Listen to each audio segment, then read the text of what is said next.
저에게 주신 하나님의 말씀은 에스겔에서 37장 1절에서 10절, 제가 가지고 있는 성경으로는 구약 성경의 1209쪽입니다. 1209쪽 에스겔에서 37장 1절에서 10절 말씀입니다.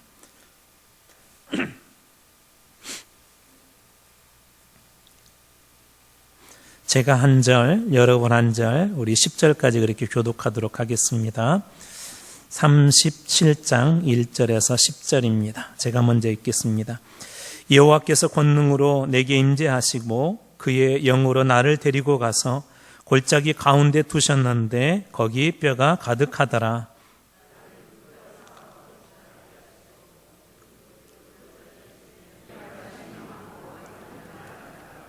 그가 내게 이르시되 인자야 이 뼈들이 능히 살 수 있겠느냐 하시기로 내가 대답하되 주 여호와여 주께서 아시나이다.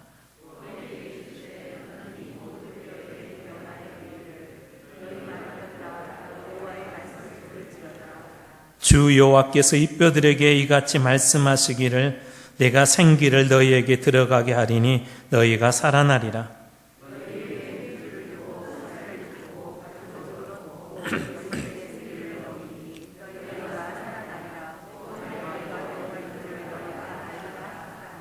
이에 내가 명령을 따라 태어나니 태어날 때에 소리가 나고 움직이며 이 뼈 저 뼈가 들어맞아 뼈들이 서로 연결되더라.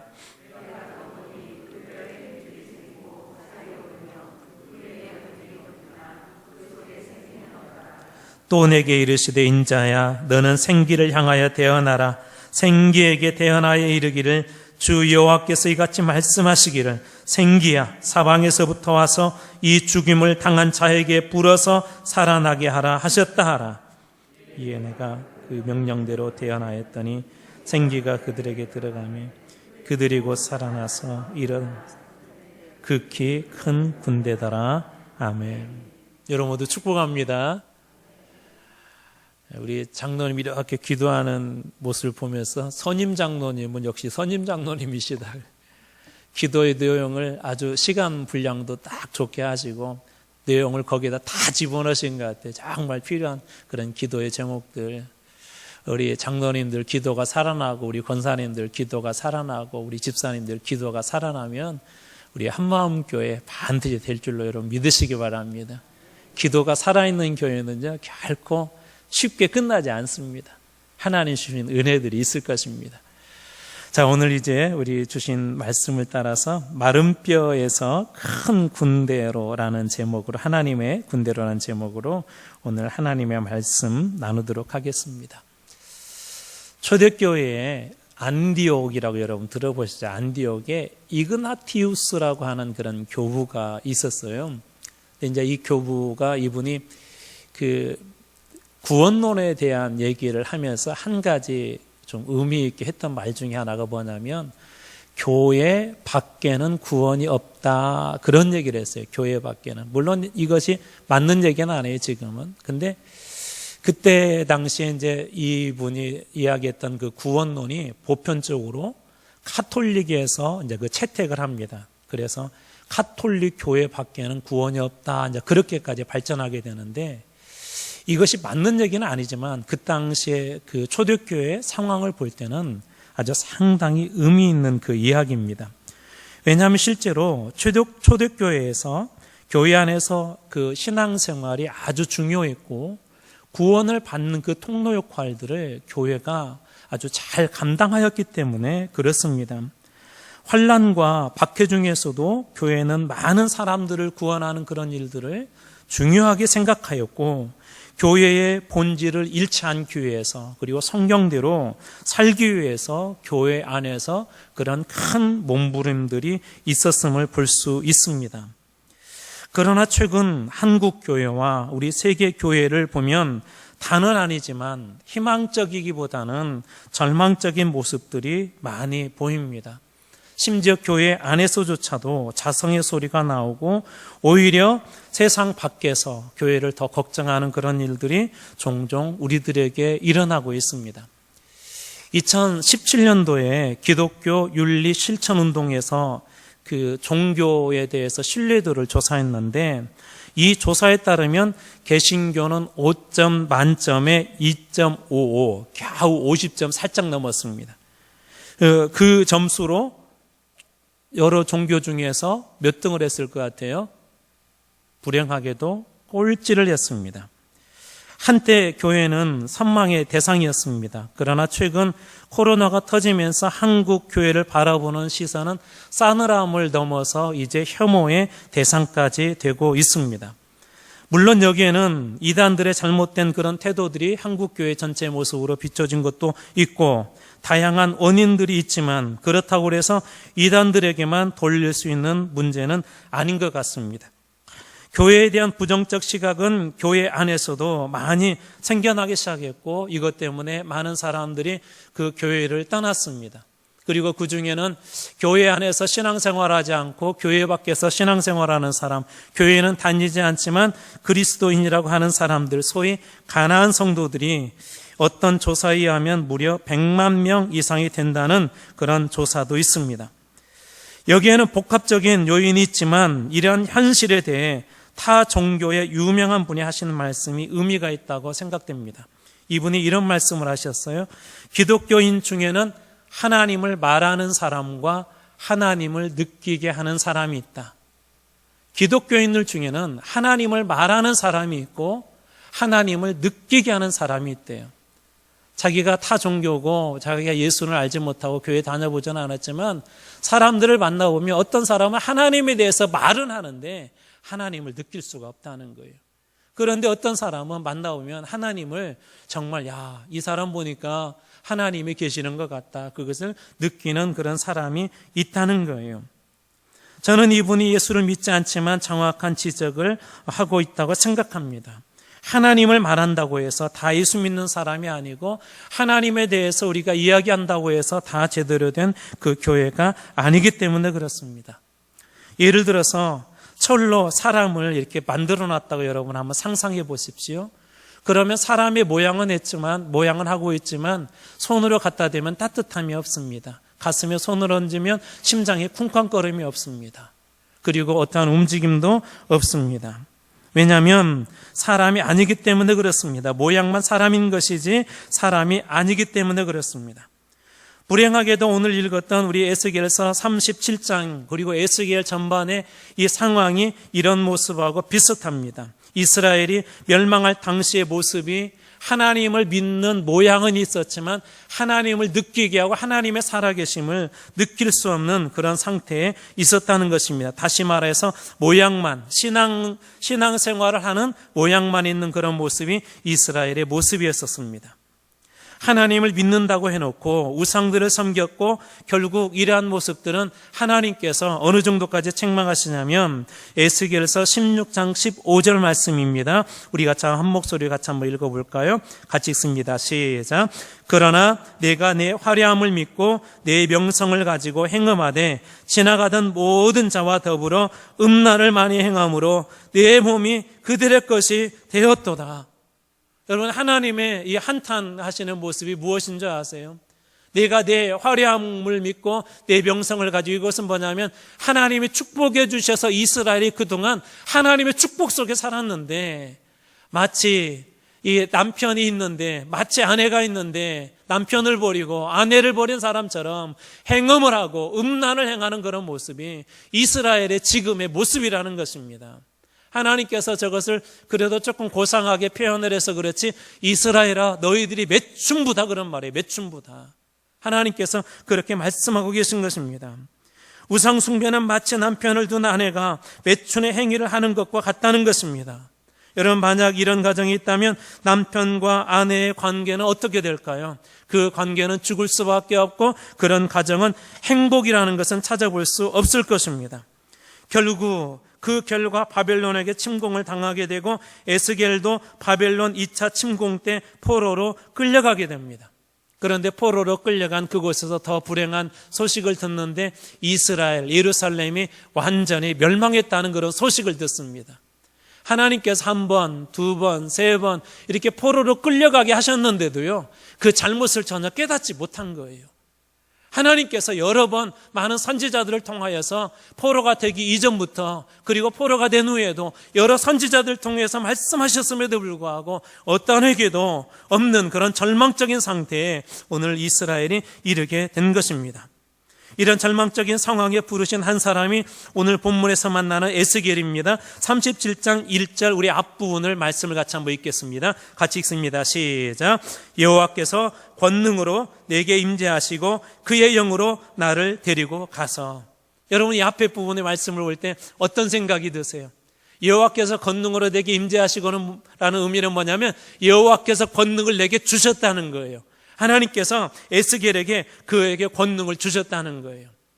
여러분, 여기서 우리가 알 수 있는 한 가지 사실이 있습니다. 지금 에스겔은 절망적인 상황으로 지금 부르심 받아서 가거든요. 근데 여기서 알 수 있는 중요한 한 가지 사실이 있어요. 하나님이 부르실 때 그냥 부르시지 않고 그 권능을 그 부르신 사람들에게 주신다는 것입니다. 저는 하나님께서 우리 한마음교회로 불러주시고 우리 부서로 불러주시고 교사로 불러주시고 직분자로 불러주시고 또 기도자로 불러주실 때는 하나님께서 그냥 불러주신 것이 아니라 힘들고 어렵지만 하나님께서 여러분에게도 동일하게 이 권능을 주셨다는 거예요. 여러분, 이 사실을 믿으시기 바랍니다. 우리 이제 새롭게 2021년도가 얼마 남지 않았어요. 이제 교회에서 여러 사역들을 임명하게 될 것입니다. 그런 많은 분들이 그렇게 목사님 저 그거 못해요. 저 그동안에 제대로 아이들 가르쳐 보지도 못했는데 그거 못해요. 이거 못해요. 근데 여러분 걱정하지 마세요. 에스겔도 그런 사람이에요. 에스겔도 포로로 잡혀왔던 평범한 한 사람이었어요. 그런데 하나님께서 그를 이스라엘 회복시키는 일에 쓰시기 위해서 부르셨을 때 그냥 부르시지 않고 그에게 권능을 주셨다는 것입니다.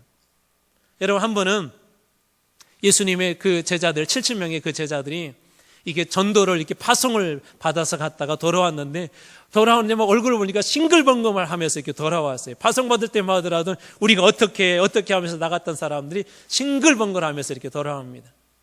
그래서 예수님께서 이런저런 얘기를 물어보니까 이들의 얘기가 무슨 얘기냐면 본인들이 이렇게 나가서 예수 그리스도의 이름을 선포했더니 귀신들이 떠나고 무릎 꿇는 것을 자기들이 그걸 경험했다는 거예요. 여러분, 어떻게 이런 일들이 가능했을까요? 이 70명의 제자들을 예수님께서 그냥 보내신 것이 아닙니다. 누가복음 10장 19절 말씀입니다. 우리 같이 한번 읽어볼까요? 같이 읽습니다. 시작.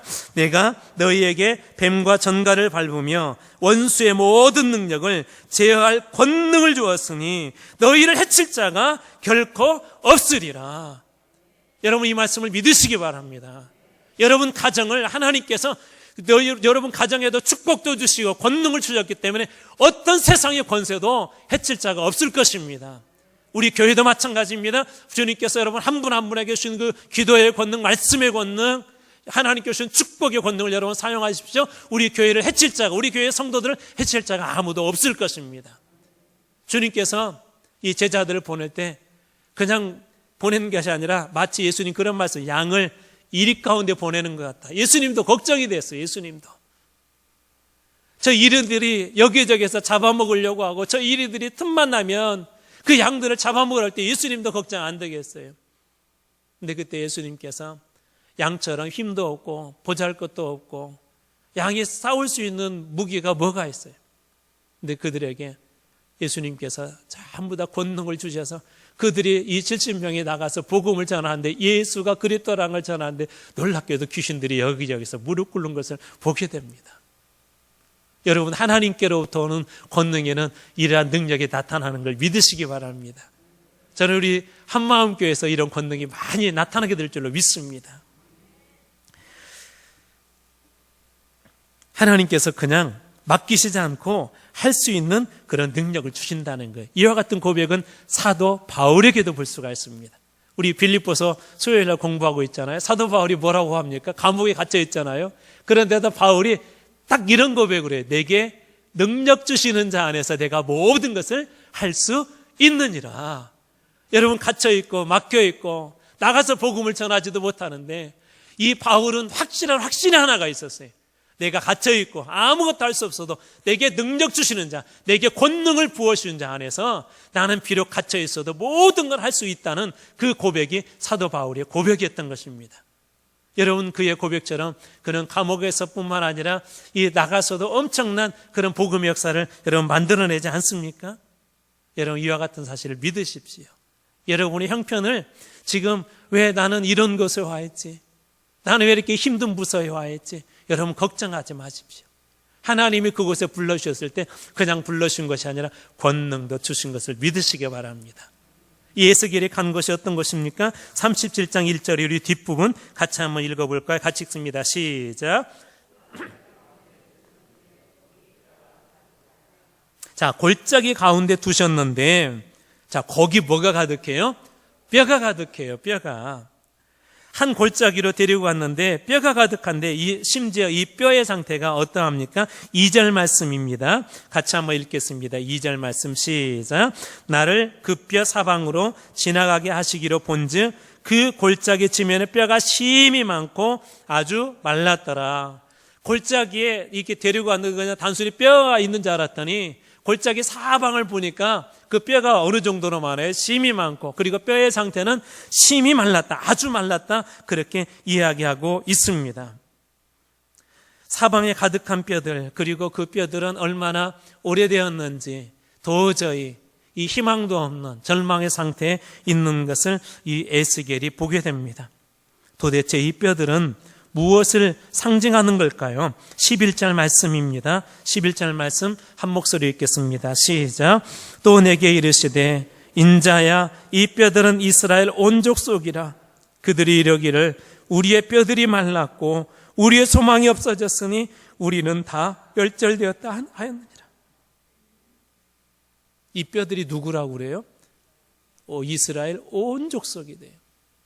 그러면서 우리의 뼈들이 말랐고 우리의 소망이 없어졌고 우리는 다 멸절되었더라. 여러분 세 가지가 나온 건 뭐냐면 이건 도저히 회복 불가라는 거예요. 살 수 없다는 거예요. 소생 불가라는 것입니다. 뼈들이 말랐을 뿐만 아니라 소망도 없어졌고 심지어 우리는 다 멸절되어서 이제 다 끝났다는 것입니다. 그때 하나님께서 에스겔에게 묻습니다. 3절 말씀입니다. 우리 같이 한번 읽어볼까요? 같이 읽습니다. 시작. 그가 내게 이르시되 인자야 이 뼈들이 능히 살 수 있겠느냐 하시기로 내가 대답하되 주 여호와여 주께서 아시나이다. 이 뼈들이 능히 살 수 있겠느냐. 다 말랐고 소망이 없어졌고 다 멸절된 이 뼈들이 능히 살 수 있겠냐는 거예요. 저는 이 질문이 이렇게 다가왔어요. 종구가 한국 교회가 능히 살 수 있겠느냐? 우리 교회가 능히 살 수 있겠느냐? 그 집사님 사업이 능히 살 수 있겠느냐? 그 집사님의 암덩어리에서 능히 살 수 있겠느냐?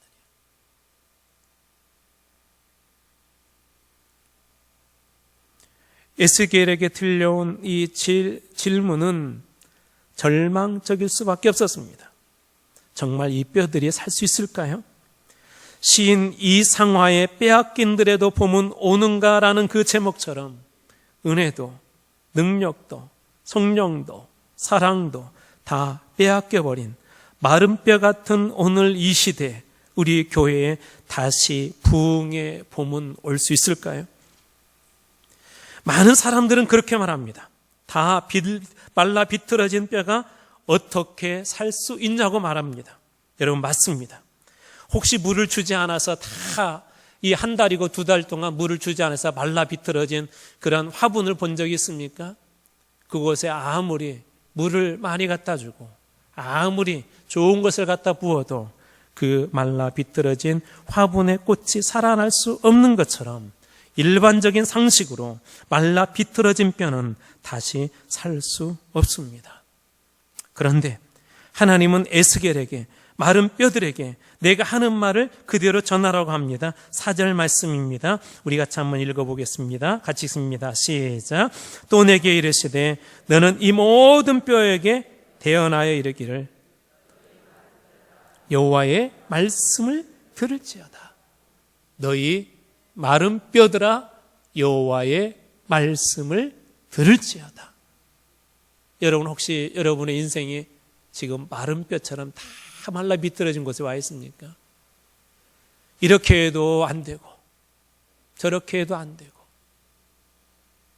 세계 최고의 의술을 갖다 대입해 봐도 안 되고 많은 돈을 넣어봐도 안 되고 저 마른 뼈들은 우리 11절에서 보았던 것처럼 지금 절망적인 이스라엘의 모습입니다. 다 멸절되어 버린, 다 끝나버린, 축구 경기로 이야기하면 연장전까지 페널티까지 다 끝나버린 그런 경기라는 거예요. 그런데 에스겔에게 이렇게 말씀하세요. 에스겔아, 저 마른 뼈들에게 말해요. 뼈들아, 여호와의 말씀을 들을지어다. 여러분, 왜 하나님께서 에스겔에게 그렇게 말씀하셨을까요? 마른 뼈를 살리는 것은 세상적으로 올 때는 다 끝난 것 같고 멸절된 것 같고 이제 모든 소망이 다 사라진 것 같지만 그 마른 뼈를 살릴 수 있는 유일한 길이 있는데 그것이 말씀이라는 거예요. 하나님의 말씀이라는 거예요. 선지자들이 이 말씀을 선포하는 사람들인데 이들이 선포한 그 말씀, 생명의 말씀, 은혜의 말씀을 선포할 때 그 여호와의 말씀이 뼈들에게 들어갈 때 하나님께서 무엇인지 모르겠지만 역사하시겠다는 것입니다.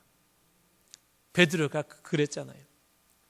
베드로가 이 성전 비문에 앉아있는 한 안진병이를 살리지 않습니까? 많은 사람들은 이렇게 무엇인가가 마른 뼈 상태에 이르게 되면 그곳에 문제의 원인을 찾습니다. 심지어 누구 때문에 그렇다고 원망하는 사람을 찾습니다. 잘못을 찾습니다. 비난할 사람을 찾습니다. 그런데 하나님 그렇게 하지 않으셨어요. 에스겔에게 야 누가 잘못했는지 봐라 그런 말씀하지 않았어요. 그에게 명령한 것이 그런 것이 아니었었어요. 오직 하나님의 말씀으로 그 마른 뼈들에게 선포하라는 거예요. 여러분 힘들고 어려운 문제 누군가를 비난하고 싶을 때 비난하지 말고 하나님의 말씀으로 축복하세요. 말씀으로 선포하세요. 신학적인 의미로 보면 여러분 모두가 한 분 한 분이 선지자요, 여러분이 목회자요, 제사장입니다. 하나님께서 여러분들을 하나님의 백성으로 불러주셨을 때 오늘 이 시대에 선지자로 불러주신 거예요. 선지자 입에서 선포되어야 될 것은 여러분 말씀이에요. 저는 여러분들이 겪고서 힘들고 어려운 곳마다 여러분의 말씀으로 선포하기를 축복합니다. 하나님의 말씀은 살아있고 운동력이 있기 때문에 그 말씀이 들어가는 곳마다 여러분 다시 살아나는 역사가 반드시 있을 것입니다. 저는 우리 교회가 그래서 소망이 있다고 생각합니다. 여러분 한 분 한 분이 많은 분들이 모이지 못하더라도 한 분 한 분이 말씀 속에 살려고 몸부림치는 분들이 계시고 말씀 속에서 복음을 전하려고 하는 분들이 계시고 힘들고 어렵지만 말씀 속에서 기도하는 분들이 계시기 때문에 하나님께서 우리 교회 안에 주신 그 말씀으로 말미암아 우리 교회가 반드시 살아나서 우리 광주 지역뿐만 아니라 한국 교회뿐만 아니라 세계에 하나님께서 반드시 쓰시는 날이 오게 될 줄로 믿습니다. 여러분 뼈들이라고 끝났다고 그렇게 생각할 필요가 없다는 거예요. 그 말씀을 선포할 때 주신 약속이 무엇입니까? 5절과 6절 말씀 2절을 우리 연이어서 같이 한번 읽겠습니다. 같이 읽습니다. 시작. 주 여호와께서 이 뼈들에게 이같이 말씀하시기를 다시 생기를 너희에게 들어가게 하리니 너희가 살아나리라. 너희 위에 힘줄을 두고 살을 입히고 가죽으로 덮고 너희 속에 생기를 넣으리니 너희가 살아나리라. 또 내가 여호와인 줄 너희가 알리라 하셨다 하라. 아멘. 너희가 살아나리라. 하나님께서 무엇을 넣을 때요? 생기를 넣을 때. 근데 이 생기가 무엇을 통해서 넣어져요? 말씀을 통해서.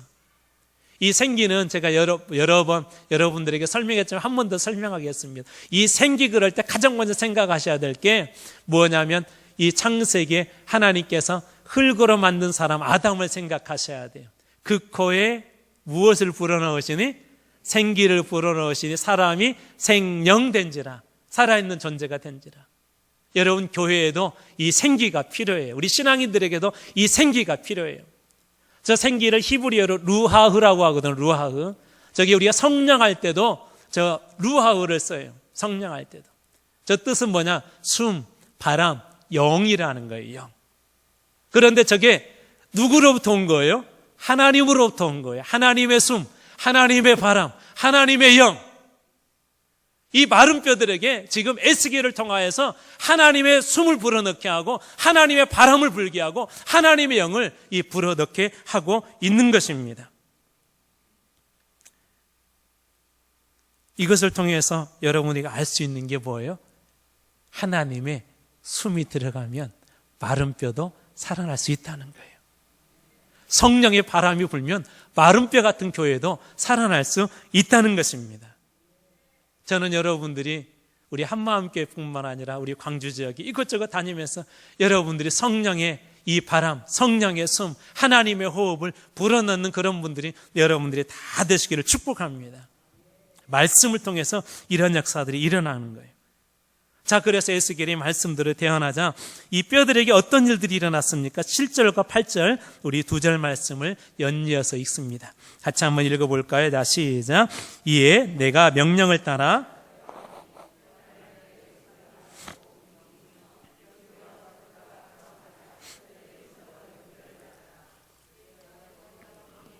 그 뼈에 힘줄이 생기고 살이 오르며 그 위에 가죽이 덮이나 그 속에 생기는 없었더라. 여러분 무슨 일이 일어났죠? 말씀대로 대언했어요. 지금 상태를 다시 한번 점검해 보자면 에스겔을 한 골짜기로 데리고 왔는데 막 뼈들이 많았어요. 근데 그 뼈들의 상태가 아주 말라 있었어요. 근데 하나님이 뜬금없이 에스겔에게 그 뼈들에게 대언하래요. 하나님 말씀을 그대로 전하래요. 그래서 대언을 했더니 그 뼈들이 갑자기 자기 자리를 찾는 거예요. 마치 우리 그 살이 없고 뼈만 있는 그런 모습으로 이렇게 사람의 모양을 갖추더니 그 다음에는 그 뼈에 힘줄이 생기고 그 다음에는 살이 이렇게 차오기 시작하고 그 다음에는 그 위에 가죽이 덮여서 사람의 모양이 되었는데 아직 생기는 없다고 합니다. 그러자 하나님께서 또 대언하게 하시는데요. 9절 말씀입니다. 같이 한번 읽어볼까요? 9절 말씀 시작.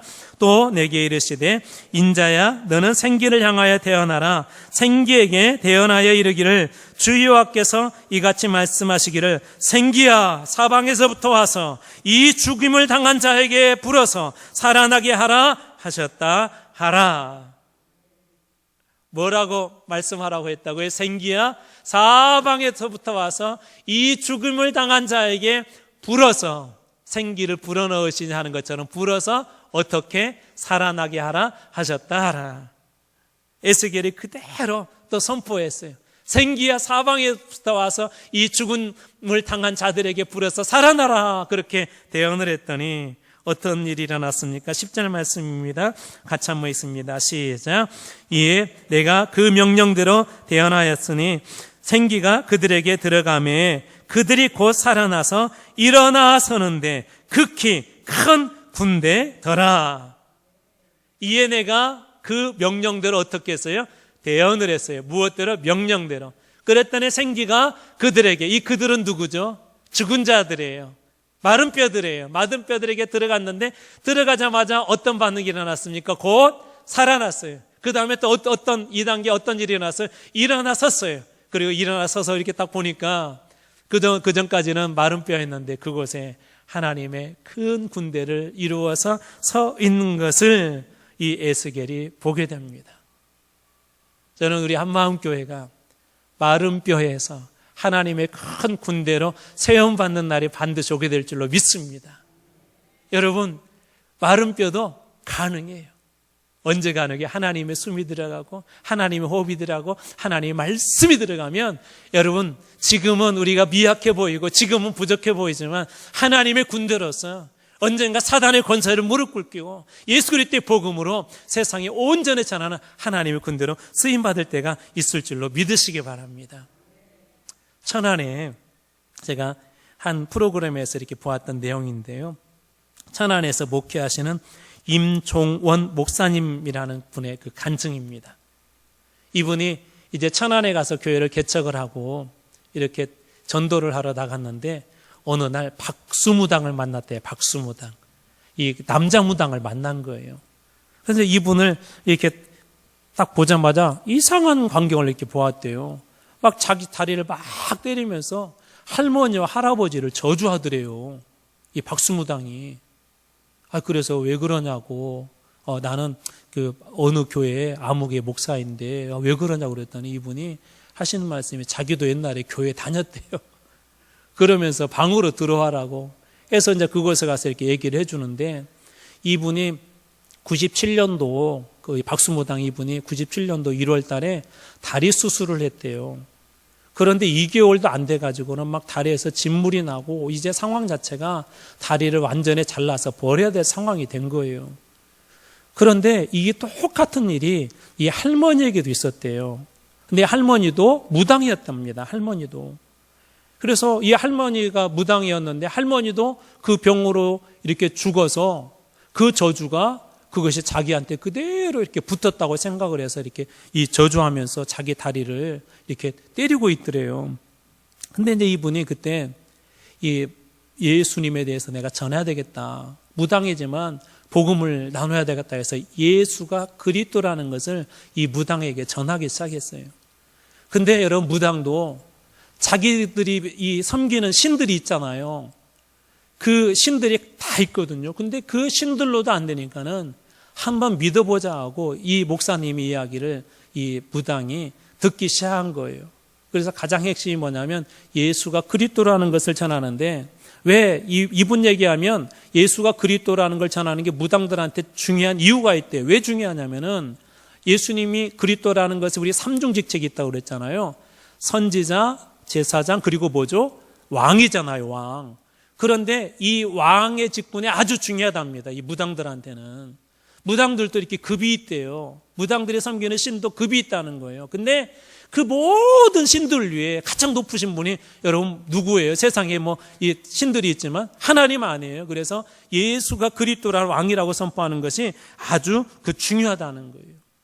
그래서 이렇게 전화하고 나서 이분이 일주일에 한 번씩 만나기로 했는데, 그 다음 주에 갔더니 휘파람을 불고 있더래요. 그래서 왜 그러냐고, 무슨 기분 좋은 일이 있냐고 그랬더니 자기에게 동자, 이것도 신인데 동자가 하나 이렇게 떠났더래요. 자기가 힘이 없어가지고 여기 못 살겠다 해서 결황산으로 떠났다는 거예요. 그래가지고는 또 그날 이제 다시 복음을 전하고, 그 다음 주에 또 갔더니 또 이렇게 휘파람을 대요. 좋아가지고. 왜 그러냐고 했더니 동자가 원래 둘이었었는데 하나가 또 떠났다는 거예요. 그래서 너무 잘 됐다고 그랬더니 이분 말씀이 아니라고, 자기 그 몸에 그 몸주가 있답니다. 몸주. 이 진짜 무당들은 몸주가 있대요. 이게 진짜 거기 그 주인 되는 신이 있는 거예요. 근데 그 신이 있는데, 그때부터는 마태복음 16장 보면은 16장에 보면은 시몬 베드로가 주님에 대해서 고백한 고백이 나오잖아요. 주는 그리스도시요 살아계신 하나님의 아들이십니다. 이 고백을 가지고 다시 복음을 전하기 시작한 거예요. 그런데 놀라운 일이 일어났어요. 그 다음 주에 갔더니 세 번째 주에 갔더니 그 몸주조차도 이분에게 떠나버렸다는 거예요. 그러면서 이분 하시는 말씀이, 목사님 끝나시오 그러더래요. 끝나시오. 이제 먹통되시오 그러더래요. 먹통되시오. 무슨 얘기예요? 먹통됐다는 말이 무슨 말이에요? 그전에는 이렇게 점을 치면 이렇게 점괘가 잘 나왔는데 이제 안 나온다는 거예요. 다 떠나버려가지고. 근데 더 놀라운 사실이 뭐냐면, 이분의 막 다리에 진물이 나고 막 썩어가고 다리를 잘라야 된다고 그랬잖아요. 근데 그 진물도 3주 만에 복음을 듣고 예수를 영접하고 다 사라졌다는 거예요.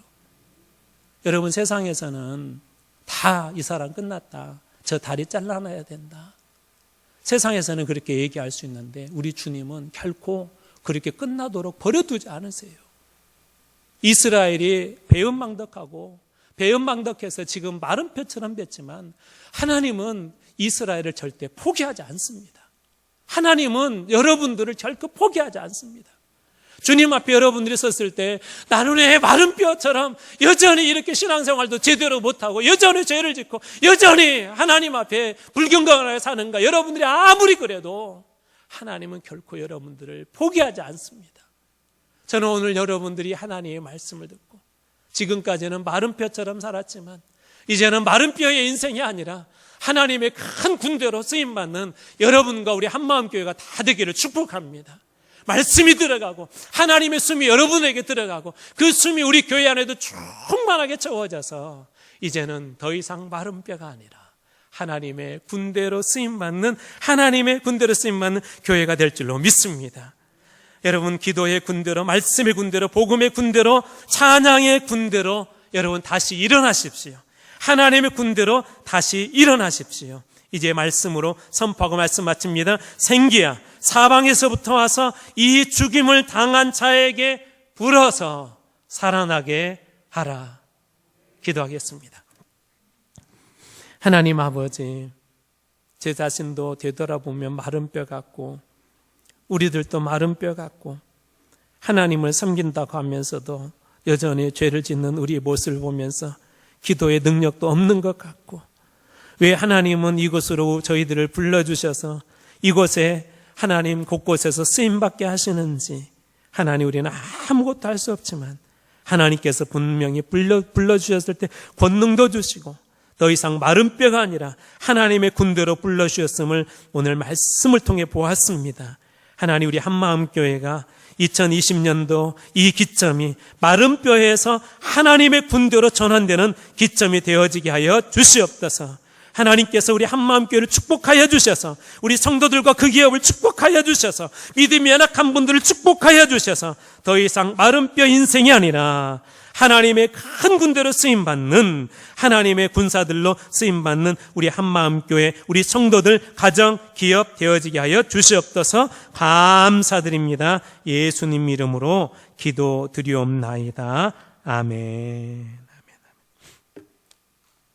우리 352장 우리 찬양하면서 준비한 예물 하나님께 드리겠습니다.